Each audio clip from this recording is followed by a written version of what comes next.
Hello mga ma'am! So for today's video maghimo ta og graham bar kay halin daw kaayo ni. So karon mga ma'am naggamit ko og Nestle nga all-purpose cream. So supposedly i-chiller lang nako ni siya mga ma'ams no, pero nabutang nako siya sa freezer.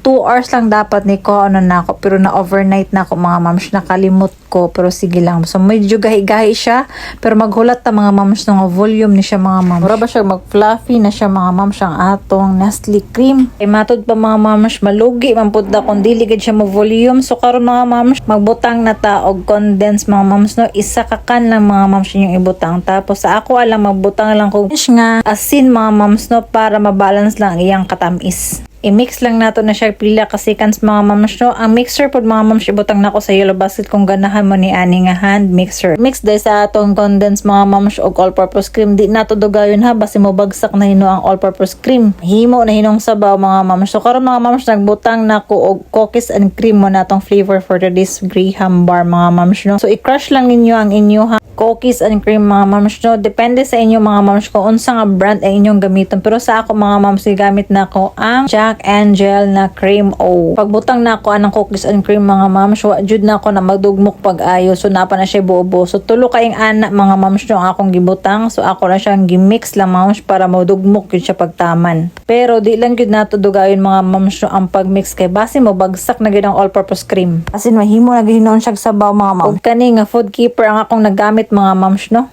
Depende ra pod sa inyo mga ma'ams katong lapad-lapad inyong gamiton. So okay ra pod kay ito kay daghan pod ang mabutang. Kani nga food keeper akong napili mga ma'ams kay para maigo ra pod siya sa freezer kay naam pod ice lagi, so dapat magtapok na sila dito mga ma'ams, at least man lang maigo ni ang akong graham bar.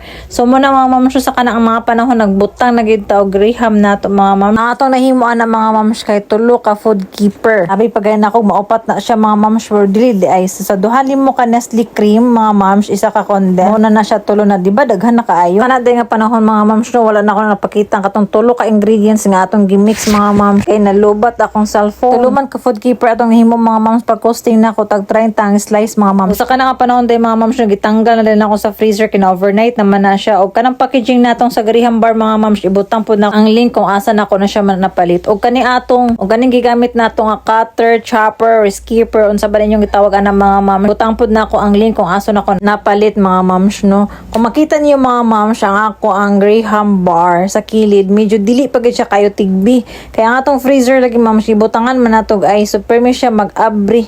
Maong dili kayo siya mugahay. So advice na ko mga ma'ams no, kay dapat ang chiller niyo mga ma'ams dili siya mag-abri sirado kay dili gid siya mugahay. So karon mga ma'ams aron mataktak mahulog na siya, ato na siyang tuklodon mo na siya o di ba? Makita ninyo mga ma'ams na pa siya lama-lama sa kilid kay lagi wa man siya nigahay pag-ayo. So ato na siyang ikat tapos ibutang na nato sa graham bar nga packaging. Kanang packaging pud mga ma'ams na palit ra pud nako na ibutang ra pud nako ang link kung asa nako siya napalit. Nga packaging ako napili mga ma'ams kay social kayo siya, limpyo siya tanawon. Ato ra pud na siyang i-heat sealed mga ma'ams nga machine. Kanang heat sealed na to nga machine mga ma'ams ibutang pud nako ang link kung asa pud nako siya napalit. Kung gusto sa mo ani magnegosyo mga ma'ams ibutang nako ang tanan gigamit nato aning graham bar mga ma'ams kung asa nako siya napalit. Ibutang nako sa comment section mga ma'ams ang link.